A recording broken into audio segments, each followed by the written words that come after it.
Guys, welcome back to my channel. ಇವತ್ತಿನ vlog start ಮಾಡ್ತಾ ಇದ್ದೀನಿ. ಇವಾಗ ನಾನು ಪ್ರಾಗ್ಯಂಗೆ ಫ್ಯಾನ್ಸಿ ಡ್ರೆಸ್ ಕಾಂಪಿಟೇಷನ್ಗೆ ಡ್ರೆಸ್ ತೊಗೊಂಡು ಹೋಗ್ಲಿಕ್ಕೆ ಬಂದಿದ್ದೀನಿ.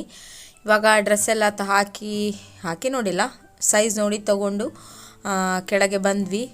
ಇಲ್ಲಿ ಒಂದು ಶಾಪ್ ಇದೆ, ಅಲ್ಲಿ ಐಸ್ ಕ್ರೀಮ್ ಬೇಕಂದ್ರು ಪ್ರಾಗ್ಯ, ಹಾಗೆ ಐಸ್ ಕ್ರೀಮ್ ತೊಗೊಳ್ಳುವ ಅಂತ ಬಂದೆ. ಹಾಗೆ ಇಲ್ಲಿಂದ ಇನ್ನು ಮನೆಗೆ ಹೋಗೋದು. ಪ್ರಾಗ್ಯ ಸ್ಕೂಲ್ ಬಿಟ್ಟು ಬಂದಾದ್ಮೇಲೆ ಸೀದಾ ನಾವು ಮನೆಗೆ ಹೋಗಿ ಬ್ಯಾಗೆಲ್ಲ ಇಟ್ಬಿಟ್ಟು ಸೀದಾ ನಾನು ಕರ್ಕೊಂಡು ಬಂದೆ ಅವಳನ್ನು.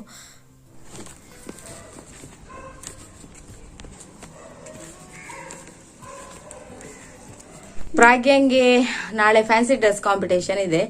ಸೊ ಅದಕ್ಕೋಸ್ಕರ ಅವಳಿಗೊಂದು ಡ್ರೆಸ್ ತಗೋಬರುವ ರೆಂಟಿಗಂತ ಹೋಗಿದ್ದೆ. ಡ್ರೆಸ್ ತಕೊಂಡು ಬಂದ್ವಿ. ಕೆಲವರೆಲ್ಲ ತುಂಬಾ ಚೆನ್ನಾಗಿ ಫ್ಯಾನ್ಸಿ ಡ್ರೆಸ್ ಕಾಂಪಿಟೇಷನ್ಗೆ ತುಂಬಾ ಚೆನ್ನಾಗಿ ರೆಡಿ ಆಗ್ತಾರೆ. ನಂಗೆ ಅಷ್ಟೆಲ್ಲ ಥಿಂಕ್ ಮಾಡುವಷ್ಟು ಪೇಷನ್ಸ್ ಇಲ್ಲ, ಆಯ್ತಾ. ಅದಕ್ಕೆ ಅವಳು ಖುಷಿಗೋಸ್ಕರ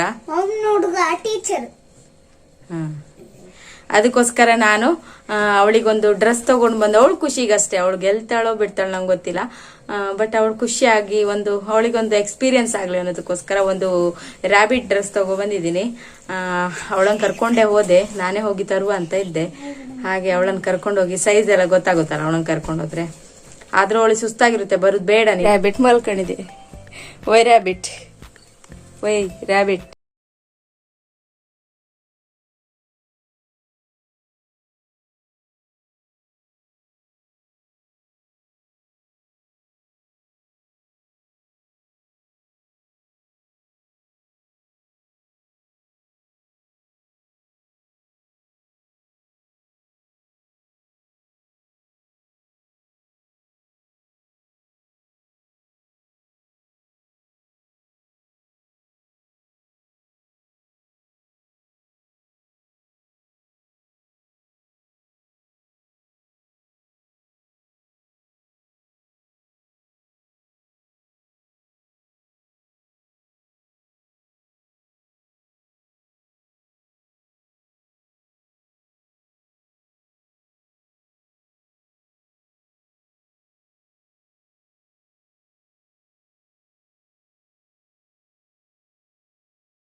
ಕಡೆ ನಿಲ್ಲದಿಲ್ಲ. ಹಾಗೆ ಇವತ್ತಿನ ವಿಡಿಯೋ ಇಷ್ಟ ಆಯ್ತಾ ಅನ್ನೋದನ್ನ ಕಮೆಂಟ್ ಮೂಲಕ ತಿಳಿಸಿ. ಪ್ರಾಗ್ಯ ಡ್ರೆಸ್ಸಿಂಗ್ ಹೇಗಾಯ್ತು ಅಂತ ಹೇಳಿ. ಹಾಗೆ ಜಾಸ್ತಿ ಲೈಕ್ ಮಾಡಿ. ಸಬ್ಸ್ಕ್ರೈಬ್ ಮಾಡದೇ ಇರೋರು ಸಬ್ಸ್ಕ್ರೈಬ್ ಮಾಡ್ಕೊಂಡು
ಪ್ರಾಗ್ಯಂದು ಡ್ರೆಸ್ ಎಲ್ಲ ಇತ್ತಲ್ಲ ಅದನ್ನೆಲ್ಲ ಕೊಟ್ಬಿಟ್ಟು ಮತ್ತೆ ಇನ್ನೊಂದ್ಸಲ ಯಾರು ಹೋಗ್ತಾರೆ ಅಲ್ಲಿಗೆ ಅಂತ ಹೇಳಿ ಕೊಟ್ಬಿಟ್ಟು ಅದರದ್ದು ಪೇ ಮಾಡಿ ಏನಿದೆ ಅಮೌಂಟ್ ಅದನ್ನು ಕೊಟ್ಟು ಬಂದೆ ನಾನು.